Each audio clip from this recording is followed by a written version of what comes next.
Hello everyone, in this video we're going to see how we can deploy Sparkflows on AWS ECS Fargate, and we'll be following this documentation. So let's head on over to ECS. Here we'll create cluster. We can give a cluster name, so let's call it Sparkflows cluster. We'll select AWS Fargate serverless and leave all other settings as default. Now in the meantime the Sparkflows cluster is created, we can head on over and create our new task definition. We'll give it a task definition family name, select AWS Fargate, select 8 CPUs and 16 gigs of memory as per recommendation. And for task role and task execution role, we'll assign the role ECS task execution role, which can be created using this link provided by AWS and by following these steps. Once that is done, you'll be able to attach the role over here. Let's give the container name, image URI, and let's set the container port to 8080, and let's add the environment variable of key store password with value as shown in the documentation. I won't be attaching the other environment variables as I'm not attaching an external MySQL database. We'll leave all other settings as default and go ahead and create the task definition. Next, we'll be creating a service. It's already picked the cluster. Capacity provider is Fargate.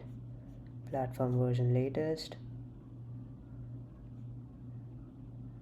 We can give it a service name, let's say Sparkflows service. We can input the desired number of tasks. Now here we need to select application load balancer for load balancing. Let's create a new load balancer. Let's give it the name Sparkflows ALB. We can set health check grace period to 100 seconds.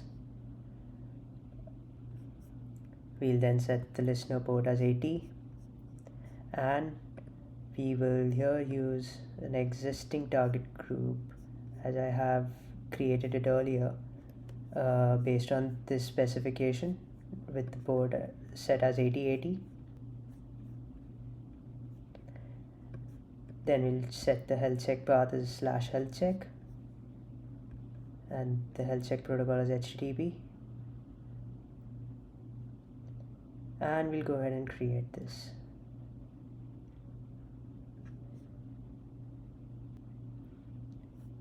While the service deployment is in progress, we can check our ALB application load balancer is being provisioned.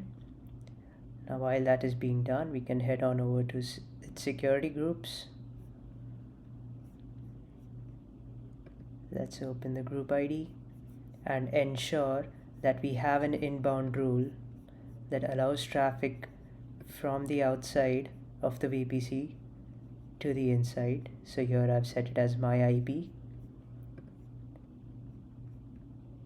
This allows us to connect to the Sparkflows application, which is being hosted inside the VPC.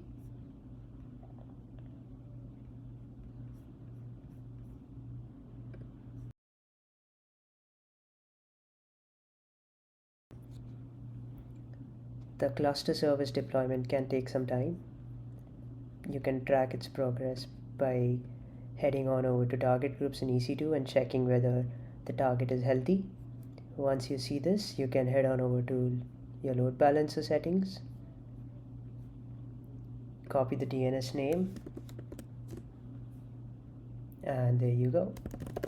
You can now access Sparkflows that is deployed in AWS ECS Fargate.